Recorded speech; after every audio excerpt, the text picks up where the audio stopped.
ओम नमः शिवाय। हर हर महादेव। दोस्तों, आज सुनेंगे सोमवार व्रत कथा। एक बार किसी एक नगर में एक साहूकार था। उसके घर में धन की कोई कमी नहीं थी, लेकिन कोई संतान न होने के कारण वह बहुत दुखी था। संतान प्राप्ति के लिए वह हर सोमवार को व्रत रखता था और पूरी श्रद्धा के साथ शिव मंदिर जाकर भगवान शिव और माता पार्वती की पूजा करता था। उसकी भक्ति देखकर एक दिन मां पार्वती प्रसन्न होकर भगवान शिव से साहूकार की मनोकामना पूर्ण करने का निवेदन किया। पार्वती जी के आग्रह पर भगवान शिव ने कहा कि हे पार्वती, इस संसार में हर प्राणी को उसके कर्मों का फल मिलता है और जिसके भाग्य में जो हो उसे भोगना ही पड़ता है। लेकिन पार्वती जी ने साहूकार की भक्ति देखकर उसकी मनोकामना पूर्ण करने की इच्छा व्यक्त की। माता पार्वती के आग्रह पर शिवजी ने साहूकार को पुत्र प्राप्ति का वरदान तो दिया, लेकिन उन्होंने बताया कि यह बालक 12 वर्ष तक ही जीवित रहेगा। माता पार्वती और भगवान शिव की बातचीत को साहूकार सुन रहा था, इसलिए उसे न तो इस बात की खुशी थी और न ही दुख। वह पहले की भांति शिवजी की पूजा करता रहा। कुछ समय के बाद साहूकार की पत्नी ने एक पुत्र को जन्म दिया। जब वह बालक 11 वर्ष का हुआ तो उसे पढ़ने के लिए काशी भेज दिया गया। साहूकार ने पुत्र के मामा को बुलाकर उसे बहुत सारा धन देते हुए कहा कि तुम इस बालक को काशी विद्या प्राप्ति के लिए ले जाओ। तुम लोग रास्ते में यज्ञ कराते जाना और ब्राह्मणों को भोजन दक्षिणा देते हुए जाना। दोनों मामा भांजे इसी तरह यज्ञ कराते और ब्राह्मणों को दान दक्षिणा देते काशी नगरी निकल पड़े। इस दौरान रात में एक नगर पड़ा जहाँ नगर के राजा की कन्या का विवाह था, लेकिन जिस राजकुमार से उसका विवाह होने वाला था वह एक आंख से काना था। राजकुमार के पिता ने अपने पुत्र के काना होने की बात को छुपाने के लिए सोचा क्यों न उसने साहूकार के पुत्र को दूल्हा बनाकर राजकुमारी से विवाह करा दूं। विवाह के बाद इसको धन देकर विदा कर दूंगा और राजकुमारी को अपने नगर ले जाऊंगा। लड़के को दूल्हे के वस्त्र पहनाकर राजकुमारी से विवाह करा दिया गया। साहूकार का पुत्र ईमानदार था। उसे यह बात सही नहीं लगी, इसलिए उसने अवसर पाकर राजकुमारी के दुपट्टे पर लिखा कि तुम्हारा विवाह तो मेरे साथ हुआ है, लेकिन जिस राजकुमार के संग तुम्हें भेजा जाएगा वह एक आंख से काना है। मैं तो काशी पढ़ने जा रहा हूँ। जब राजकुमारी ने चुन्नी पर लिखी बातें पढ़ी तो उसने अपने माता पिता को यह बात बताई।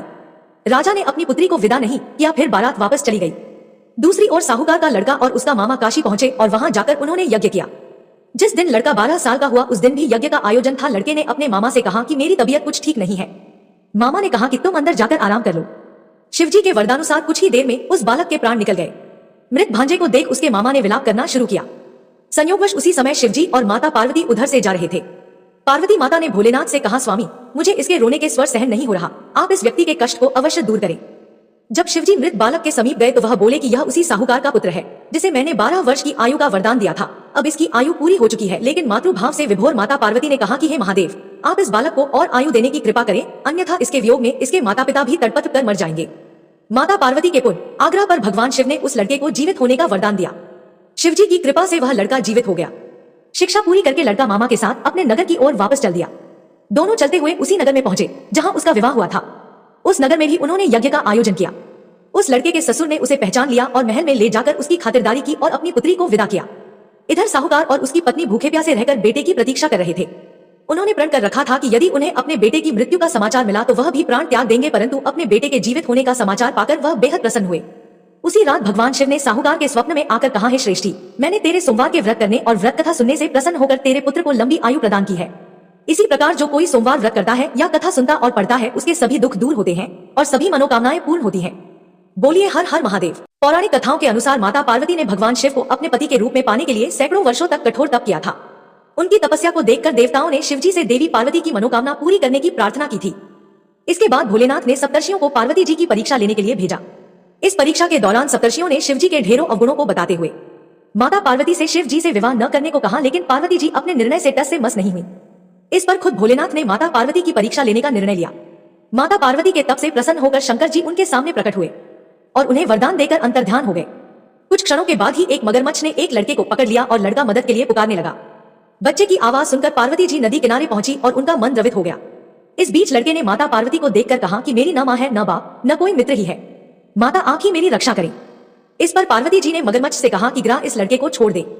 इस पर मगरमच्छ ने कहा कि दिन के छठे पहर जो मुझे मिलता है उसे आहार बनाना मेरा नियम है।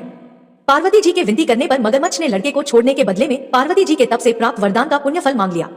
इस पर पार्वती जी तैयार हो गई। मगरमच्छ ने बालक को छोड़ दिया और तेजस्वी बन गया। अपने तप का फल दान करने के बाद माता पार्वती जी ने बालक को बचा लिया और एक बार फिर भोलेनाथ को प्रसन्न करने के लिए तप करने बैठ गई। इस पर भोलेनाथ दोबारा प्रकट हुए और पूछा कि तुम अब क्यों तप कर रही हो, मैंने तुम्हें पहले ही मनमांगा दान दे दिया है।